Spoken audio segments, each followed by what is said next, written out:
Olá, eu sou Cris Mascarenhas, da Florescer Gente Gestão, atuando na Imobiliária Eduardo Feitosa como Business Partner de RH. Bom, hoje nós vamos falar sobre comunicação escrita em chat comercial. Primeiro vamos para uma reflexão. Escrever corretamente não é apenas questão de elegância, sofisticação ou sabedoria.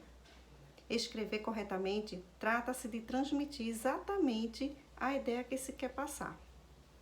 Então, não se trata de escrever com palavras rebuscadas, de uma maneira erudita. Trata-se apenas de atingir o objetivo do que está sendo esperado do outro lado. Havia uma crença anteriormente de que todo vendedor falava muito.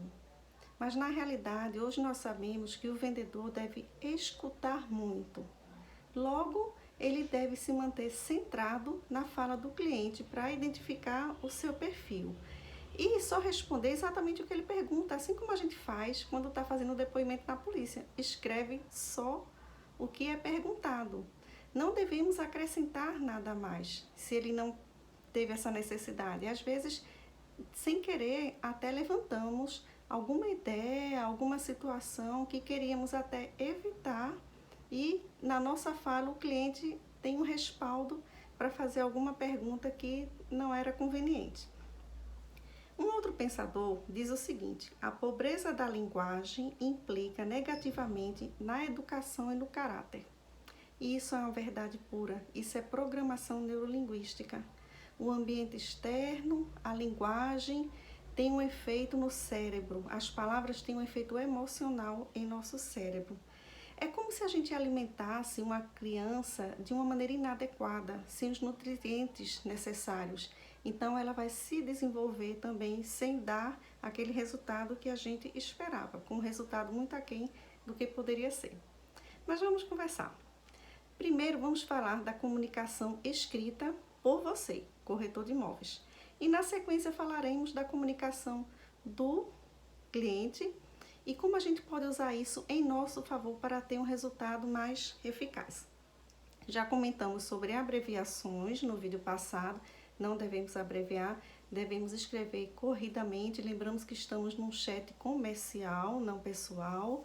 Devemos também colocar os acentos, as pontuações, às vezes lemos algumas sentenças dos corretores e não sabemos se é uma pergunta ou se é um comentário porque não tem a pontuação correta, ok? Então vamos lá. Primeiro, precisamos prestar atenção na maneira informal como escrevemos. Então, por exemplo, ti, tu, é mais informal ainda do que o você, que nem deveríamos usar. Devemos usar o senhor fulano, senhora fulana, ok? Diminutivos, minutinho, um pouquinho, isso infantiliza a sua comunicação, não é profissional, não passa uma seriedade, uma assertividade. Devemos evitar também exageros de letra. A pessoa escreve, o apartamento é lindo, bota um monte de O. Ou então, quando vai rir de alguma coisa que o cliente falou, engraçado, obviamente, nós temos que participar. Em vez de colocar várias letras Ks, coloque RS pouco, de uma maneira contida. Não cabe exageros numa linguagem comercial. Vícios de linguagem, todos nós temos. O né, meio que, tipo assim, beleza, Mas nós devemos entender que vícios de linguagem são muletas psicológicas. Na verdade, passa para outra pessoa que nós estamos indecisos, inseguros ou que estamos ganhando tempo para falar alguma coisa que não existe, inventando alguma coisa. Então, isso é percebido pelo outro de forma inconsciente, mas ele percebe, certo? Outra coisa, o tempo do verbo. O que passou, passou. A gente não vai usar passado, principalmente no condicional. Eu gostaria, eu poderia, eu teria. Aparentemente é muito educado, porque a gente herdou isso na tradução do inglês para o português, né? I'd like to. Mas não é adequado, porque dá ao cliente a possibilidade dele fazer o que quiser. Eu gostaria, eu poderia, então ele vai poder ou não, de acordo com o que ele queira. Quando a gente fala no presente, a gente dá uma ideia de urgência. E mais, é como se ele entendesse uma ordem da nossa parte. Então, a gente vai falar da seguinte maneira: o senhor faça isso, o senhor envie, né? Eu posso, eu quero, certo?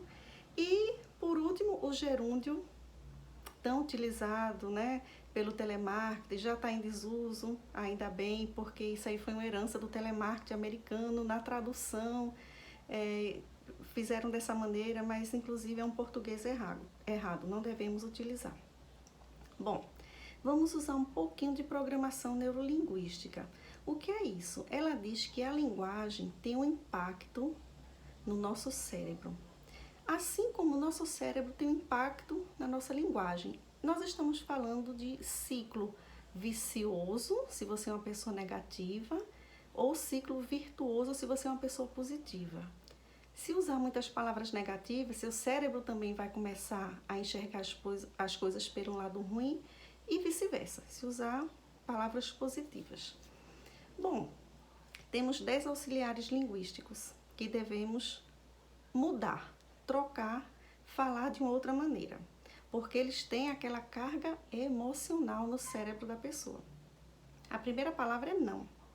Não, além de significar algo negativo, ruim, frustração, não estamos sendo atendidos, o cérebro não registra simplesmente essa palavra. Basta lembrar que quando a gente fala para uma cliente, quando a gente fala para uma criança, não ponha o dedo na tomada, ela não escuta o não, ela simplesmente vai lá e coloca. A palavra mais, de uma forma geral, quando nós escutamos a palavra mais, nós temos a impressão que vem alguma condição. A pessoa estava falando de algo bom e de repente vai ter alguma condição para aquilo ali. Então, por exemplo, essa unidade é perfeita, mas se o senhor não enviar o documento até amanhã, então vem uma coisa ruim depois do mais. Devemos trocar pelo quê? Pelo i. Então, podemos dizer, essa unidade é perfeita e se o senhor trouxer o documento amanhã, fechamos o negócio no mesmo dia, ok? A palavra tentar já subentende dúvida na cabeça do cliente. Não é uma segurança, não é uma certeza. Então, quando eu digo assim, o cliente pede um desconto, por exemplo, e eu digo, eu vou tentar com o meu gerente, eu vou tentar com o banco, está dependendo de você, né? E de uma possibilidade. Então, você vai dizer assim, eu vou consultar meu gerente, eu vou consultar o banco. É melhor, que não se compromete. Quando a gente fala não posso, por exemplo, não posso fornecer esse desconto, a gente não deve dar um personalismo em coisas negativas. Então, não é que a gente vai botar a culpa na empresa, vai dizer a empresa não pode, mas nós vamos falar da seguinte maneira, a empresa trabalha diferente. E aí explica como é o processo da empresa. Algumas vezes a gente diz também essas palavrinhas, eu devo, eu tenho que, eu preciso, parece que é uma coisa muito penosa, muito pesarosa, e além disso é incerteza também. Eu devo, não estou dizendo que vou fazer, então vamos trocar por eu vou entregar esse documento para o senhor amanhã. Se não conseguir entregar, é outra coisa, resolve depois, mas eu vou usar uma palavra afirmativa que deixa o cliente tranquilo. A palavra ainda. O cliente liga cobrando alguma coisa, ainda não está resolvido. Vamos trocar por estou buscando essa solução, estou buscando essa informação, ok? Porque ainda já pressupõe demora, não é legal. A palavra se. Se acontecesse isso, se acontecesse aquilo, também é uma dúvida, não passa firmeza, não passa assertividade. Então, todo se a gente troca por quando. Se o senhor amanhã resolver visitar, quando o senhor amanhã decidir por visitar, ok? Sempre o se troca pelo quando. A palavra espero. Ora, nós temos a palavra esperança, que é esperar com ação. Mas o espero aqui é uma palavra apática, é uma palavra passiva. Então, não vou dizer eu espero que dê tudo certo. Não é legal. Nós vamos dizer, eu sei que vai dar tudo certo, com certeza vai dar tudo certo. Tem umas pessoas que usam até uma linguagem meio profética. É até interessante dizer assim, já deu tudo certo. Tudo bem, pode usar, ok? Então, já falamos do passado e já falamos do condicional, para não usar também. Bom, vamos falar de gramática. Nós sabemos que o português é uma língua difícil de compreensão e de escrita, mas algumas palavras são inerentes ao negócio de vendas. Temos que escrever essas palavras de maneira correta, porque elas estão dentro do nosso repertório, digamos assim, comercial. O que é que passa para o cliente quando a gente não escreve corretamente, quando a gente tem erro de grafia, de gramática? Baixa instrução. Aí tem cliente que tem até preconceito, acha que a pessoa não vai atender bem, que não é profissional, né? Tem um julgamento, inclusive, com relação à capacidade da pessoa e passa também falta de esmero, falta de cuidado na hora de trabalhar. Isso são pesquisas. Então, essa é a impressão que a gente está passando quando não escreve corretamente. Eu vou citar aqui algumas palavras que nós vemos muito nos atendimentos, com muita frequência, obviamente, porque faz parte do negócio, mas de maneira errada. Por exemplo, a partir de 100 mil reais. A partir. Tem gente que escreve a partir junto, ou então com a crase. Então, é separado. A partir, separado. Outra palavrinha, venda a prazo. Aí põe a crase, não tem a crase, prazo é masculino, venda a prazo só. Já venda à vista, a moda de à vista, tem crase, porque é palavra feminina. Em vez de usar aonde o senhor pretende ir, me encontrar, onde, certo? Onde, o local. Através de atravessar, então não é através, é por meio disso o senhor pode, né? Cuidado com as palavras que são em inglês, em outro idioma. A gente tem uma mania de abrasileirar a palavra e às vezes ela não tem tradução. No caso de escanear, que a gente vê escrevendo de várias maneiras, errado no inglês, errado no português inclusive, nós podemos simplesmente escrever escanear, E-S-C-A-N-E-A-R. Já foi uma palavra que veio para o português. O famoso agente policial e nós. O A separado, gente, pessoa, é separado, agente, ok? Vamos lá, a parte. Digamos, a comissão é a parte, é a moda. Quando a gente troca por a moda, leva uma crase, então a parte tem crase. Bom, nós vimos muito o MIM, M-I-M. É uma fórmula muito fácil, a diferença entre MIM e MEI, M-E. Toda vez que você sentir uma vontade de escrever o MIM, observe onde ele está. Está no meio da frase, está entre duas palavras ou está no final. Sempre o MIM no final, sempre no final da frase, ele vai ser o MIM mesmo, M-I-M. Então, se eu disser assim, isso diz respeito a mim, está correto, porque está no final da frase. Agora, eu estou me sentindo bem, M-E, porque está no meio. Então, tudo bem? Vamos lembrar, importantíssimo, concordância verbal, tudo no plural ou tudo no singular. Por que isso é tão importante?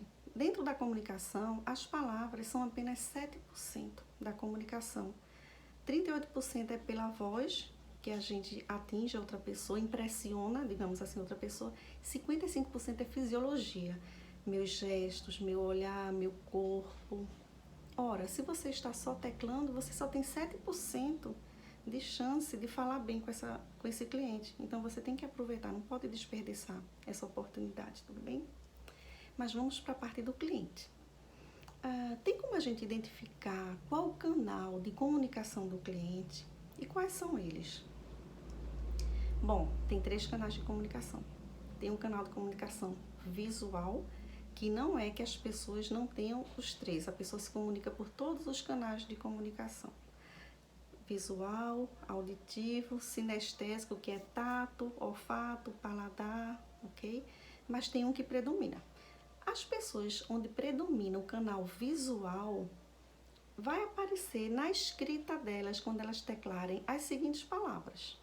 Veja, olhe, brilho, claro, escuro, gráfico, foco, cor e perspectiva. Ela pode falar da seguinte maneira: eu vejo uma luz no final do túnel, parece um colírio para os meus olhos. Isso quer dizer o quê? O que é que eu vou fazer com essa informação? Quer dizer que para você ter uma boa comunicação com ela, para ela prestar atenção no que você está falando, você vai ter que usar imagens. Ou seja, as pessoas visuais são pessoas que têm um alto senso estético, apuradíssimo. Então você tem que mandar fotos, vídeos, gráficos. Quando mandar, manda colorido, manda bem feito, tá certo? As pessoas que têm uma predominância do canal auditivo são aquelas pessoas que na escrita delas vai aparecer ouça, escute, melodia, harmonia, sintonizados, cantar, debater, conversar. Ela vai dizer, ouvi isso da sua boca, ou então vai falar, estamos sintonizados. Essas pessoas, elas não gostam de falar muito, mas elas escutam bem. Então, com elas você pode ser mais detalhista, com elas você pode descrever as situações ou o ambiente, ela vai prestar atenção. Melhor ainda, senhor, posso enviar um áudio explicando a situação? Fica mais fácil do que teclando. Manda áudio, não liga não, ela não gosta de falar, ela gosta de ouvir, tá certo? Manda o áudio, ela vai prestar atenção. Bom, por último, os sinestésicos são aqueles que são das sensações, do cheiro, né, do paladar. Quais são as palavras que vão aparecer na escrita dessas pessoas? Calor, frio, firmeza, movimento, leve, pesado, sentimento, toque. Ela vai dizer, eu sinto que eu deveria falar com você sobre isso, isso é duro como a rocha, sempre falando de sensações ou de experiências. Pessoas sinestésicas são pessoas dramáticas. Então, em tempos de Covid-19, difícil realmente você puxar ela para um decorado, para tomar um café, porque a experiência é o que ela vai lembrar mais. Mas tem uma palavra mágica que você pode usar, é a palavra imagine. Essa palavra serve para qualquer cliente, mas para o sinestésico principalmente. Porque quando a gente fala para o outro, imagine, a gente está dando uma ordem para o cérebro dele, está fazendo um convite para que ele acompanhe a gente no que a gente está falando.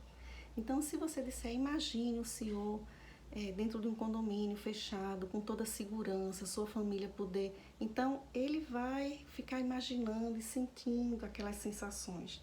Então, já atingiu o objetivo. Último item.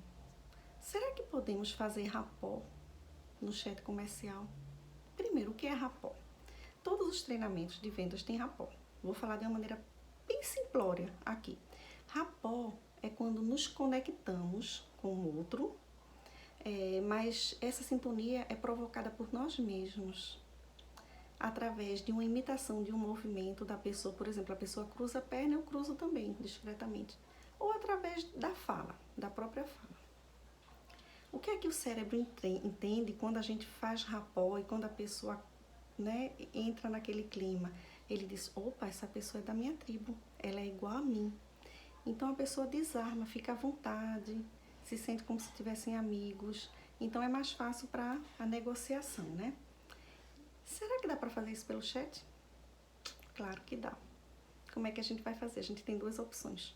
Uma opção é realmente a gente repetir uma palavra da fala dele anterior, uma palavra central, uma ou duas.